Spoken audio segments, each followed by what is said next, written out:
PM Modi ने एक बार फिर दिखा दिया है कि उनके लिए देश सबसे ऊपर है और वो देश हित में लगातार फैसले लेते रहेंगे, जिससे देश के निचले तबके के लोगों को भी मुख्य धारा में आने का मौका मिल सके। पीएम मोदी ने जब से देश की कमान संभाली है, तब से लेकर अब तक वो 140 करोड़ भारतीयों को अपना परिवार मानते हैं। पीएम मोदी लंबे समय तक सत्ता में रहे, पहले गुजरात के सीएम, फिर 11 सालों से प्रधानमंत्री पद की शोभा बढ़ा रहे हैं। लेकिन विपक्ष के लोग सिर्फ एक खास एजेंडे के तहत विरोध की राजनीति करने में लगे हुए हैं। दर्शकों, विरोध तो ठीक है, लेकिन विपक्ष के लोग विरोध के चक्कर में अपनी पोल खुलवा रहे हैं। एक बार फिर मोदी सरकार के फैसले से कांग्रेस तिलमिला गई है। इस बार पीएम मोदी ने ऐसा ब्रह्मास्त्र का इस्तेमाल किया है जिससे कांग्रेस में खलबली मच गई है। क्या है खबर, बताते हैं आपको इस रिपोर्ट में। दर्शकों, पीएम मोदी ने एक बड़ा फैसला लेते हुए ग्रामीण क्षेत्र में रहने वाले लोगों को बड़ी खुशखबरी दी है। दरअसल लोकसभा में विपक्ष के हंगामे के बीच सरकार ने मंगलवार को विकसित भारत जी राम जी विधेयक 2025 को पेश किया, जो मनरेगा के स्थान पर लाया गया है। सदन ने ध्वनि मत से इस विधेयक को मंजूरी भी दे दी है। लेकिन अब इस मुद्दे को लेकर लोकसभा के नेता प्रतिपक्ष और कांग्रेस सांसद राहुल गांधी ने पीएम मोदी पर निशाना साधा है। वहीं राहुल गांधी इस वक्त जर्मनी यात्रा को लेकर बीजेपी के निशाने पर भी हैं। लेकिन विदेश से एक्स पर पोस्ट कर राहुल गांधी ने पीएम मोदी पर निशाना साधा है। राहुल गांधी ने पीएम मोदी पर महात्मा गांधी के विचारों और गरीबों के अधिकारों से नफरत का आरोप लगाया है। राहुल गांधी ने एक्स पर पोस्ट कर लिखा है कि मोदी जी को दो चीजों से पक्की नफरत है, महात्मा गांधी के विचारों से और गरीबों के अधिकारों से। मनरेगा महात्मा गांधी के ग्राम स्वराज के सपनों का जीवंत रूप है, करोड़ों ग्रामीणों की जिंदगी का सहारा है, जो कोविड काल में उनका आर्थिक सुरक्षा कवच भी साबित हुआ।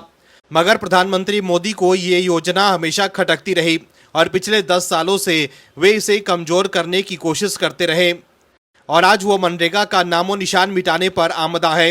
राहुल गांधी ने कहा कि मनरेगा की बुनियाद 3 मूल विचारों पर थी, जिसमें रोजगार का अधिकार, जो भी काम मांगेगा उसे काम मिलेगा। दूसरा, गांवों को प्रगति कार्य खुद तय करने की स्वतंत्रता और तीसरा, केंद्र सरकार मजदूरी का पूरा खर्च और सामान की लागत का 75% देगी। राहुल गांधी ने आरोप लगाया कि अब पीएम मोदी इसी मनरेगा को बदलकर सारी ताकत सिर्फ अपने हाथों में केंद्रित करना चाहते हैं, जिसमें बजट, योजनाएं और नियम केंद्र तय करेगा। राज्यों को 40% खर्च उठाने के लिए मजबूर किया जाएगा। बजट खत्म होते ही ये फसल कटाई के मौसम में 2 महीने तक किसी को काम नहीं मिलेगा। राहुल गांधी ने कहा कि यह नया बिल महात्मा गांधी के आदर्शों का अपमान है। मोदी सरकार ने पहले ही भयंकर बेरोजगारी से भारत के युवाओं का भविष्य तबाह कर दिया है और अब यह बिल ग्रामीण गरीबों की सुरक्षा, रोजी रोटी को भी खत्म करने का जरिया है। वहीं प्रियंका गांधी वाड्रा से लेकर कांग्रेस के तमाम नेता मोदी सरकार के इस फैसले से तिलमिलाए हुए हैं। राहुल गांधी मोदी सरकार के इस फैसले को गरीब विरोधी बता रहे हैं, लेकिन असलियत यह है कि पीएम मोदी के पास देश के लिए एक खास रोड मैप है और पीएम मोदी देश को 2047 तक विकसित भारत बनाने के मिशन पर काम कर रहे हैं और इस उद्देश्य की पूर्ति हेतु वैधानिक रोजगार गारंटी को एक वित्तीय वर्ष में 100 दिनों से बढ़ाकर 125 दिन किए जाने का प्रस्ताव है, जिससे आजीविका गारंटी ढांचे को और मजबूत किया जा सके। लेकिन इस मुद्दे पर भी राहुल गांधी और प्रियंका गांधी जबरदस्ती राजनीति कर रहे हैं। लेकिन बीजेपी ने भी तगड़ा पलटवार किया है।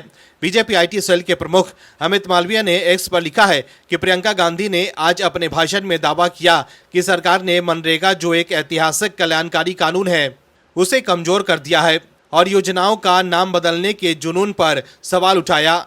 अगर उन्होंने बिल पढ़ा होता तो उन्हें पता होता कि ये व्यापक सुधार है, सिर्फ नाम बदलना नहीं, और ये दिखाता है कि ग्रामीण भारत में मौलिक रूप से कितना बदलाव आया है।